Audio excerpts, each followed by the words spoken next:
عزیز بھائیو، مسائل چل رہے ہیں، اب ہم آپ کے سامنے وہ مسائل پیش کرنا چاہتے ہیں جس کا تعلق جانور کو ذبح کرتے وقت ہے۔ جانور کو ذبح کرتے وقت کی کچھ مکروہ باتیں یعنی ناپسندیدہ باتیں، ان باتوں سے بچنا چاہیے انسان کو اور قربانی کرنے والوں۔ نمبر 1، جانور کو ذبح کرنے سے پہلے اس سے کچھ کھلا پلا لینا چاہیے۔ بھوکا پیاسا جانور ذبح کرنا مکروہ ہے۔ ایک اور مسئلہ، ذبح کرنے کی جگہ لے جانے کے لیے پیر یا دم پکڑ کر گھسیٹ کر لے جانا بھی مکروہ ہے، بچنا چاہیے، چونکہ اللہ کی مخلوق ہے، ان کو تکلیف نہیں دینا چاہیے۔ ایک اور مسئلہ، آسانی کے ساتھ اسے پچھاڑا جائے۔ جب گراتے ہیں جانور کو ذبح کرنے کے لیے تو آسانی کے ساتھ اس کو نیچے گرائے، خواہ سختی نہ کرے۔ سختی کرنا اور زور سے گرانا یہ بھی مکروہ ہے۔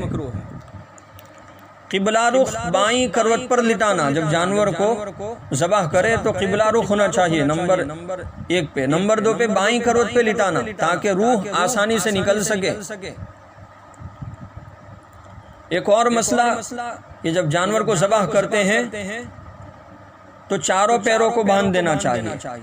بعض لوگ ایسا کرتے ہیں کہ صرف 3 پیر باندھتے ہیں، 1 پیر چھوڑ دیتے ہیں، تو 4 پیروں میں سے صرف 3 پیر باندھنا بھی مکروہ ہے، یعنی چاروں باندھنا چاہیے۔ اسی طریقے سے چھری تیز رکھنا چاہیے، ایسی چھری جو تیز نہ ہو اس سے ذبح کرنا علماء کرام نے مکروہ لکھا۔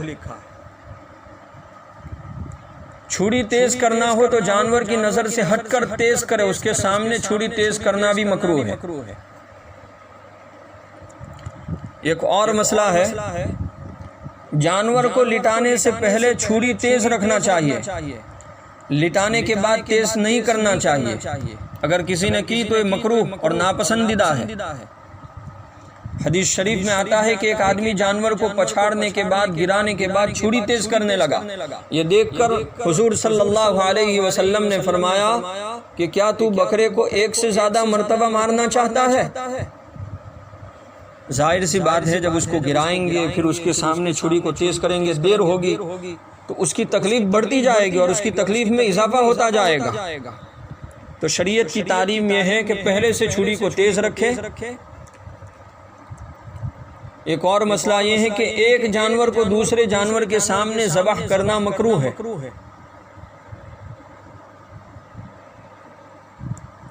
لٹانے کے بعد جانور کو فوراً ذبح کر ڈالنا چاہیے، بلا وجہ تاخیر کرنا بھی مکروہ ہے۔ جیسے ہی لٹایا باندھ دیا فوراً ذبح کرنا چاہیے، دیر نہیں کرنی چاہیے۔ اسی طریقے سے ذبح کے وقت علماء کرام نے ایک مسئلہ یہ بھی لکھا ہے کہ جب ذبح کرتے ہیں تو اتنی سختی کے ساتھ بھی ذبح نہ کرے کہ جانور کا جو سر ہے وہ گردن سے جدا ہو جائے۔ اتنی سختی کے ساتھ ذبح نہیں کرنا چاہیے کہ سر گردن سے الگ ہو جائے یا گردن کی ہڈی کے اندر کی سفید رگ کٹ جائے، اس طرح کرنا بھی علماء نے مکروہ لکھا۔ سر بھی گردن سے الگ نہیں ہونا چاہیے اور گردن کی جو ہڈی ہے، اندر کی جو سفید ہڈی کے اندر ایک رگ ہوتی ہے، اسے بھی نہیں کٹنا چاہیے۔ اگر کٹ گئی تو اس طریقے سے مکروہ ہے۔ ایک اور مسئلہ علماء کرام نے یہ لکھا ہے کہ گردن کے اوپر سے ذبح کرنا سخت مکروہ اور منع ہے، کیونکہ ایسا کرنا جانور کو بلا وجہ تکلیف دینا۔ گردن کے اوپر سے اگر کوئی آدمی ذبح کرتا ہے اس سے جانور کو بہت تکلیف ہوتی ہے، اس لیے اس سے بچنا چاہیے۔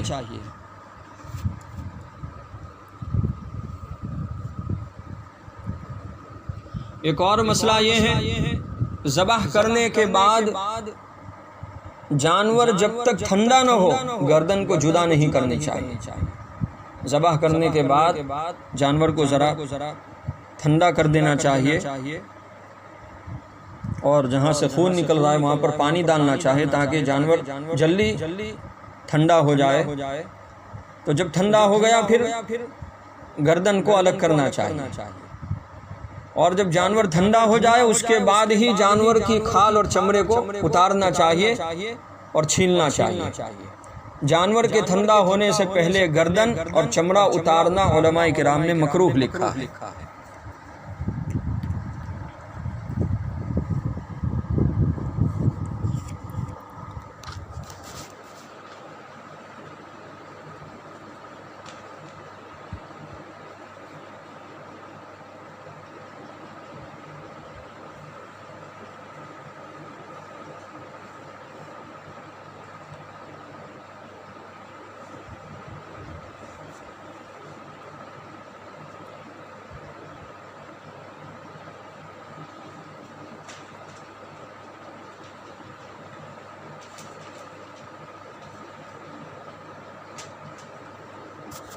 اسی طریقے سے علماء کرام نے جو ضروری مسئلے لکھے ہیں اور جس کا جاننا ہر قربانی کرنے والے کے لیے ضروری ہے وہ ہم پیش کر رہے ہیں۔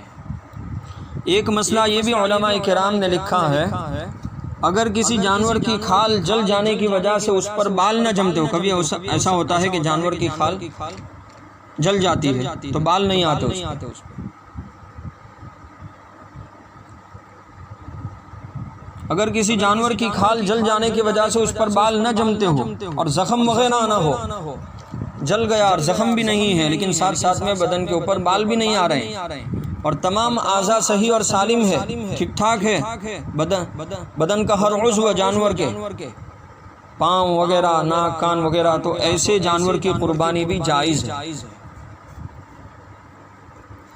اسی طریقے سے ایک مسئلہ یہ ہے کہ جس جانور کے بال کاٹ لیے گئے ہو اس کی قربانی بھی صحیح ہے۔ اگر قربانی کے جانور کو ذبح کرنے کے لیے گرایا اور گرانے کی وجہ سے کوئی عیب پیدا ہو گیا تو اس عیب کا کچھ اعتبار نہیں، ایسے جانور کی قربانی صحیح ہو جاتی ہے۔ ذبح کرنے کے لیے گرایا، اس حالت میں جو بھی عیب پایا گیا، جو بھی کوئی خرابی آ گئی تو شریعت نے اس کو معاف قرار دیا ہے، ایسے جانور کی قربانی صحیح ہے۔ اگر قربانی کے لیے جانور کو لٹایا اور چھری پھیرنے سے پہلے اس کی آنکھ خود بخود نکل آئی، ایسے جانور کی قربانی بھی صحیح ہے۔ اور قربانی کرتے وقت جو بھی عیب پایا گیا اس کا کوئی اعتبار نہیں، شریعت نے کہا کہ معاف ہے، ایسے جانور کی قربانی کرنا درست ہے۔ ایک اور مسئلہ بہت اہم ہے کہ جو جانور ناپاکی، گندگی کو کھاتا ہے اس کے باندھنے سے پہلے اس کی قربانی جائز نہیں ہے۔ جب اس کو چند روز باندھ دیا گیا جس سے وہ ناپاکی نہ کھا سکے تو اب اس کی قربانی جائز ہو جائے گی۔ اگر اونٹ ہے اور وہ گندگی کھاتا ہے پہلے سے تو علماء نے لکھا کہ اس کو 40 روز پہلے باندھ دیا جائے، بعد میں قربانی کرے۔ ایسے ہی گائے، بھینس، بیل وغیرہ کو 20 روز باندھ دیا جائے اور بکرا بکری کو 10 دن بند رکھا جائے، بعد میں اس کی قربانی کرے، تاکہ منہ کے اندر جو گندگی ہے پیٹ کے اندر وہ بھی نکل جائے اور آئندہ منہ کے اندر کوئی گندگی اور ناپاکی نہ ڈال سکے۔ ایک اور مسئلہ یہ ہے کہ بانج یعنی ایسا جانور جو بچہ نہ دے، بانج اور سینگ ٹوٹے جانور کی قربانی بھی صحیح ہے۔ کسی جانور کا سینگ ٹوٹ گیا لیکن دیکھا جائے گا کہ وہ سینگ اس کا جڑ سے تو کہیں ٹوٹا نہیں ہے، اگر جڑ سے ٹوٹ گیا اور دماغ تک اس کا اثر چلا گیا تو پھر ایسے جانور کی قربانی صحیح نہیں ہے، لیکن سینگ ٹوٹا اور جڑ سے نہیں ٹوٹا تو جائز ہے۔ اور ایسا جانور کہ مذبح تک یعنی جو ذبح کرنے کی جگہ ہیں اپنے پیروں سے چل سکتا ہے، کبھی جانور کے اندر سینگ ٹوٹ گیا، جڑ تک نہیں پہنچا ہے اس کا اثر، اور ساتھ ساتھ میں وہ جہاں ذبح کرنے کی جگہ ہے آسانی سے چل کر جا بھی سکتا ہے، تو پھر ایسے جانور کو قربانی کرنا درست ہے۔ ایک مسئلہ یہ بھی ہے کہ جس جانور کی ران پر لوہے سے داغ دیا گیا ہو اور زمین جوتنے اور مارنے سے جو جانور کے بدن پر زخم یا نشان ہو جاتا ہے تو ان دونوں کی قربانی کرنا بھی صحیح ہے، لیکن بہتر یہ ہے کہ جو جانور کی قربانی کرنے والے ہیں تو اچھا جانور تلاش کرنا چاہیے، اچھا جانور خریدنا چاہیے جس میں کوئی عیب اور نقص نہ ہو۔ ایک اور مسئلہ کہ جس بکری کے بچے کی پرورش سور کے دودھ سے ہوئی ہو، یعنی اس کو سور کا دودھ پلایا ہو کسی وجہ سے، تو وہ بچہ بھی حلال ہے،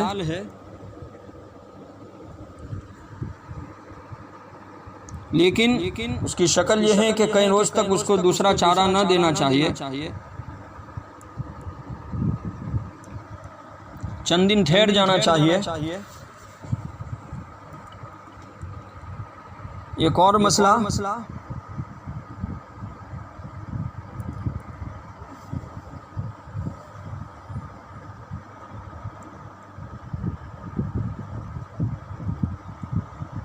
مسئلہ بانج جانور کے بارے میں، بانج جو جانور ہوتا ہے،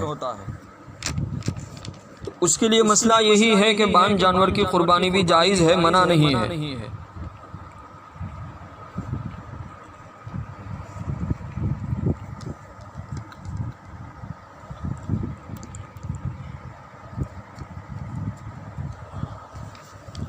اب وہ مسئلے ہم آپ کے سامنے رکھ رہے ہیں کہ جن کی جو بہت ضروری ہے، اور ایسے مسئلے ہیں کہ شرعاً جس کا جاننا بھی بہت ضروری ہے۔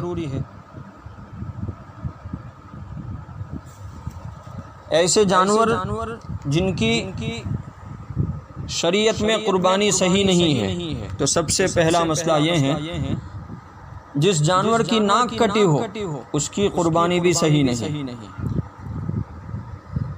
جس جانور کی زبان کٹی ہوئی ہو جس کی وجہ سے وہ چارہ گھاس وغیرہ نہ کھا سکے اس کی بھی قربانی صحیح نہیں ہے۔ اگر بھینس، گائے، اونٹنی وغیرہ کے 2 تھنوں سے دودھ نہ اترتا ہو اس کی بھی قربانی درست نہیں۔ اسی طرح جس جانور کا تھن کٹا ہوا ہو یا اس طرح زخمی ہو کہ بچے کو دودھ نہ پلا سکتے ہو تو اس کی بھی قربانی کرنا صحیح نہیں ہے۔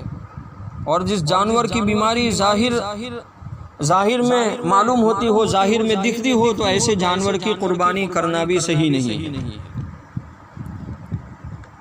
اونٹنی، گائے، بھینس کے اندر ایک تھن خشک ہو جانے پر ایک تھن سوکھ گیا تو ایسے جانور کی قربانی کرنا جائز ہے، لیکن 2 تھن سوکھ گئے یا کٹ گئے تو ایسے جانور کی قربانی کرنا صحیح